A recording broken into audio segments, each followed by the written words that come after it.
തിരുവനന്തപുരത്ത് നടന്നത് കേരളത്തെ മാത്രമല്ല രാജ്യത്തെ ഒന്നടങ്കം ഞെട്ടിച്ച അരും കൊലപാതകം. 23 വയസ്സുള്ള യുവാവ് തൻ്റെ കുടുംബാംഗങ്ങളെയും പെൺസുഹൃത്തിനെയും അതിദാരുണമായി കൊലപ്പെടുത്തി എന്നുള്ള വാർത്തയാണ് ഇന്നലെ 7 മണിയോടുകൂടി പുറത്തു വന്നത്. സ്വന്തം ഉമ്മയെ, വല്യുമ്മയെ, പിതാവിൻ്റെ സഹോദരനെയും ഭാര്യയെയും, സ്വന്തം സഹോദരനെയും പെൺസുഹൃത്തിനെയുമാണ് 23 വയസ്സുകാരനായ അഫാൻ എന്ന ചെറുപ്പക്കാരൻ അതിദാരുണമായി കൊലപ്പെടുത്തിയത്. ശേഷം സ്വയം പോലീസ് സ്റ്റേഷനിൽ വന്ന് കീഴടങ്ങിയ അഫാൻ താൻ 6 പേരെ കൊലപ്പെടുത്തിയെന്ന ഞെട്ടിക്കുന്ന വാർത്തയാണ് പോലീസുകാരോട് പറഞ്ഞത്. ഇതിൽ ക്യാൻസർ രോഗിയായ അഫാനിൻ്റെ ഉമ്മയുമുണ്ട്. പക്ഷേ ഉമ്മ അതീവ ഗുരുതര നിലയിൽ ഇപ്പോൾ ആശുപത്രിയിൽ കഴിയുകയാണ്. അതല്ല, ഉമ്മ മരണപ്പെട്ടു എന്നുള്ള വാർത്തയും വരുന്നുണ്ട്. 2 മണിക്കൂറിനിടെയാണ് 3 വീടുകളിലായി 6 പേരെ വെട്ടിയെന്നാണ് യുവാവിൻ്റെ വെളിപ്പെടുത്തൽ. 5 പേർ കൊല്ലപ്പെട്ടെന്നും ഒരാൾ ചികിത്സയിലാണെന്നും പോലീസ് പറഞ്ഞു. രാവിലെ മുതലാണ് ഇയാൾ കൊലപാതക പരമ്പര നടത്തിയതെന്ന് പോലീസിന് ലഭിക്കുന്ന പ്രാഥമിക വിവരം. ശേഷം എലിവിഷം കഴിച്ച് മരിക്കാൻ ശ്രമിച്ച പ്രതിയെ മെഡിക്കൽ കോളേജ് ആശുപത്രിയിലേക്ക് മാറ്റി.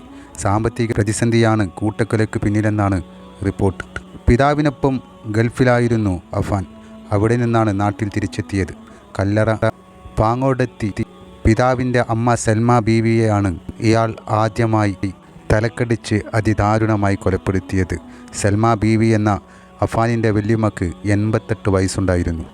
പിന്നീട് പുല്ലമ്പാറ ആലമുക്കിലെത്തി പിതാവിൻ്റെ സഹോദരൻ ലത്തീഫ്, ഭാര്യ ഷാഹിദ എന്നിവരെയും അഫാൻ കൊലപ്പെടുത്തി. പിന്നീടാണ് പേരുമലയിലെ വീട്ടിലെത്തി അമ്മ ഷമീന, അഫാനിൻ്റെ പെൺസുഹൃത്തായ പെൺകുട്ടി ഫർഷാന, സ്വന്തം സഹോദരൻ അഫ്സാൻ എന്നിവരെയും പ്രതി ആക്രമിച്ച് കൊലപ്പെടുത്തിയത്. അഫാനിൻ്റെ ഉമ്മയായ ഷമീന ഗുരുതര പരിക്കുകളോടെ ആശുപത്രിയിൽ ചികിത്സയിലാണ്. വെട്ടേറ്റ സഹോദരനും പെൺകുട്ടിയും മരിച്ചു. വീട്ടിലെ സർവരെയും കൊലപ്പെടുത്തിയതിനു ശേഷം ഗ്യാസ് സിലിണ്ടർ തുറന്നുവിട്ടാണ് പ്രതി പോലീസ് സ്റ്റേഷനിലെത്തി കൂട്ടക്കൊലപാതകം നടത്തിയെന്നും താൻ എലിവിഷം കഴിച്ചിട്ടുണ്ടെന്നും ഇയാൾ പോലീസിനോട് പറയുന്നത്. സാമ്പത്തിക പ്രതിസന്ധിയാണ് തന്നെക്കൊണ്ട് ഇത്തരം കാര്യങ്ങൾ ചെയ്യിച്ചതെന്നാണ് അഫാൻ പറയുന്നത്. പിതാവിൻ്റെ സഹോദരനിൽ നിന്ന് കുടുംബം വാങ്ങിയ കാശ് നിരന്തരമായി ഇവരുടെ അവസ്ഥ പോലും പരിഗണിക്കാതെ തിരികെ ആവശ്യപ്പെട്ടതുകൊണ്ടാണ് പിതാവിൻ്റെ സഹോദരനെയും ഭാര്യയെയും കൊന്നതെന്നും അഫാൻ വെളിപ്പെടുത്തിയിട്ടുണ്ട്. അഫാനിൻ്റെ വീട്ടിലുണ്ടായ പെൺസുഹൃത്ത് അത് അയൽവാസികൾക്കോ മറ്റാർക്കും തന്നെ ഒരു പെൺകുട്ടി ഈ വീട്ടിലുള്ള കാര്യം അറിയില്ല എന്നതും ഇവരുടെ മരണശേഷമാണ് ഇത്തരത്തിൽ ഒരു പെൺകുട്ടിയും ഇവിടെ ഉണ്ടായിരുന്നു എന്നുള്ള കാര്യം നാട്ടുകാർ പോലും അറിയുന്നത്. വിവാഹം കഴിക്കാൻ ആഗ്രഹിച്ച ഇവരെ വീട്ടുകാർ അതിന് അനുവദിച്ചില്ല എന്നുള്ള വാർത്തകളും പുറത്തു വരുന്നുണ്ട്.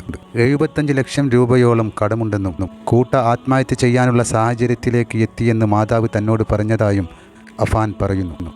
വൈകിട്ട് 6 മണിക്ക് ശേഷം പോലീസ് എത്തുമ്പോഴാണ് ഇത്തരത്തിലൊരു ക്രൂരകൃത്യം നടന്ന വിവരം നാട്ടുകാർ അറിയുന്നത്. പോലീസ് എത്തിയപ്പോൾ അഫാൻ്റെ വീട് പൂട്ടിയ നിലയിലായിരുന്നു. വാതിൽ പൊളിച്ചാണ് അകത്ത് കടന്നത്. കത്തികൊണ്ട് കുത്തിയാണ് കൊന്നതെന്ന് പറഞ്ഞ പ്രതി ചുറ്റിക കൊണ്ട് തലക്കടിച്ചെന്ന് പറഞ്ഞിരുന്നു.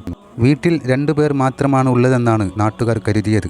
മറ്റൊരു മുറിയിൽ നടത്തിയ പരിശോധനയിലാണ് പെൺകുട്ടിയായ ഫർഷാനയുടെ മൃതദേഹം കണ്ടെത്തിയത്. കുട്ടിയെ മുൻപ് ഇവിടെ കണ്ടിട്ടില്ലെന്ന് നാട്ടുകാരും പറയുന്നു. വീട്ടിനുള്ളിൽ കടക്കുമ്പോൾ ഗ്യാസിൻ്റെ ഗന്ധമുണ്ടായിരുന്നു. 13 വയസ്സുകാരനായ അഫാനിൻ്റെ സഹോദരന് ഇന്ന് അവന് ഇഷ്ടമുള്ള ഭക്ഷണമെല്ലാം അഫാൻ വാങ്ങി നൽകിയിരുന്നു. നാട്ടുകാർ പറയുന്നത് ഇളയ സഹോദരനോട് അഫാന് അതിയായ സ്നേഹമുണ്ടായിരുന്നു എന്നുള്ളതാണ്. അഫാൻ ആദ്യം കൊലപ്പെടുത്തിയത് മുത്തശ്ശി സൽമ ബീവിയെ. സ്ഥലം കല്ലറ പാങ്ങോട്. പേരുമലയിലെ അഫാൻ്റെ വീട്ടിൽ നിന്ന് 25 കിലോമീറ്ററോളം അകലെയാണ് അഫാൻ്റെ ഉപ്പയുടെ ഉമ്മയായ സൽമ ബീവി താമസിച്ചിരുന്നത്. ആദ്യം അഫാൻ വല്യമ്മയെയാണ് കൊലപ്പെടുത്തിയത്. പിന്നാലെ കൊലപ്പെടുത്തിയത് അഫാൻ്റെ ഉപ്പയുടെ സഹോദരനായ ലത്തീഫ്. 69 വയസ്സാണ് ഇദ്ദേഹത്തിനുള്ളത്. ഭാര്യ ഷാഹിദക്ക് 59 വയസ്സും. എന്നിവരെ ദാരുണമായി ചുറ്റിക കൊണ്ട് തലക്കടിച്ച് കൊല്ലുകയായിരുന്നു. ഇവർ താമസിച്ചിരുന്നത് പുല്ലമ്പാറ യസ്സംപുരം. പേരുമലയിലെ വീട്ടിൽ നിന്നും 9 കിലോമീറ്റർ അകലെയാണ് ഇവർ താമസിച്ചിരുന്നത്.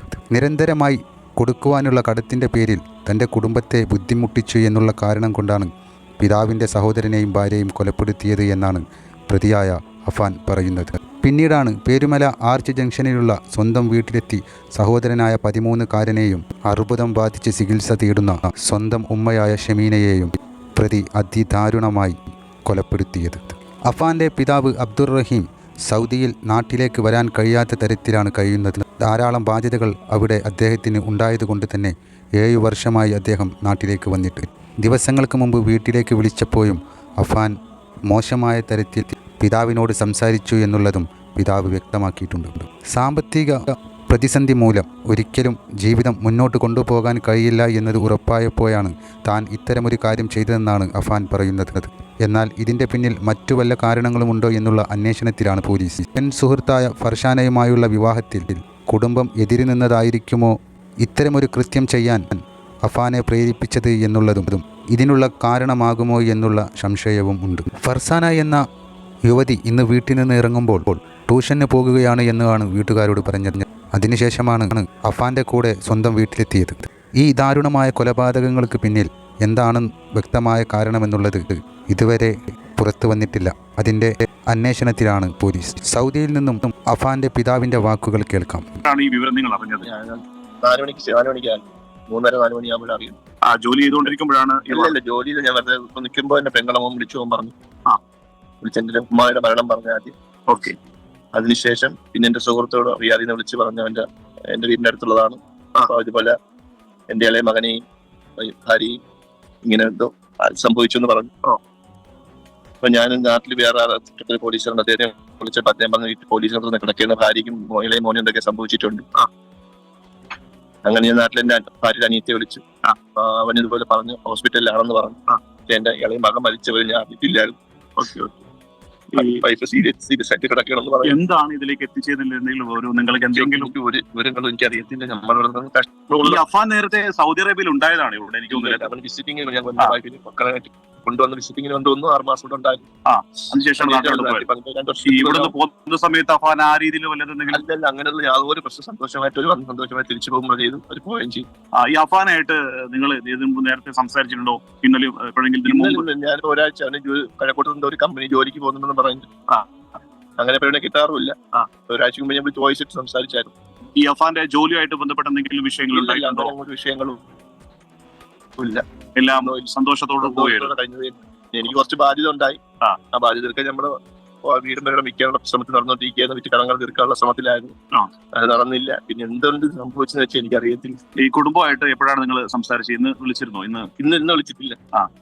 ഇന്നലെ 2-3 ദിവസമായി വിളിച്ചിട്ട്. അപ്പോഴൊന്നും നേരത്തെ ഒന്നും ഇതുമായിട്ട് അങ്ങനെ എന്തെങ്കിലും വിഷയങ്ങളൊന്നും പറഞ്ഞിട്ടില്ല? അങ്ങനെ അവനെ കുറിച്ചുള്ള കാര്യങ്ങളൊന്നും പറഞ്ഞു. അവന് ബാക്കിനോട് ചോദിച്ചു വന്ന് തലയ്ക്ക് ഭ്രാന്താണെന്ന് ഇങ്ങനെ പറഞ്ഞു. വൈഫ് എന്റെ അടുത്ത് തലയ്ക്ക് ഭ്രാന്താണ്, ഭ്രാന്തത്തെ ആവശ്യമില്ലാത്ത കുറച്ച് കാര്യങ്ങൾ എന്നെ കുറിച്ച് ചീത്ത പോലെയൊക്കെ പറഞ്ഞു. ഒരു മക്കളിലേക്ക് ഞാൻ അവന് കുറച്ച് പൈസ കൊടുക്കണ്ട, അവനുമായിട്ട് സ്റ്റാർട്ടിങ് അനിയനായിട്ടൊക്കെ സംസാരിച്ചപ്പോൾ അതുപോലെ പറഞ്ഞു. അപ്പൊ അവർ ഞാൻ ചോദിച്ചു എന്താണ് ഇങ്ങനെ പറയാൻ കാര്യം വെച്ചാൽ അവന് തലയ്ക്ക് കാര്യം തലയ്ക്ക് ഭ്രാന്താണ് ഇങ്ങനെ പറഞ്ഞു. ഇങ്ങനെ പറഞ്ഞു. എത്രേ പറഞ്ഞിട്ടുള്ളൂ. അപ്പൊ ഇന്ന് വൈകുന്നേരത്തോടെയാണ് ഈ ഒരു വാർത്ത അവർ വെളിനാട്ടിൽ അറിയുന്നത്. നാട്ടിലേക്ക് പോകാനുള്ള എന്തെങ്കിലും സംവിധാനമുണ്ടോ? എനിക്ക് ഈ ഒരു സാഹചര്യത്തിൽ പെട്ടെന്ന് എനിക്ക് കാമില്ലാതെ നിൽക്കുന്ന ഒരാളാണ്. പിന്നെ അത് മാത്രമല്ല ചെറിയ ബാധ്യത ഇവിടെ ഉണ്ട്, ബാധ്യത തീർക്കണം. അതെ, എനിക്ക് പോകാൻ പറ്റത്തില്ല. അങ്ങനെ അറിയാം, നിങ്ങളുടെ മാനസികാവസ്ഥ ഞങ്ങൾ മനസ്സിലാക്കുന്നു. അപ്പോ വന്നിട്ട് 7 വർഷം കഴിഞ്ഞ് 7 വർഷമായിട്ട് ഇവിടെ ഉണ്ട്. 7 വർഷമായിട്ട്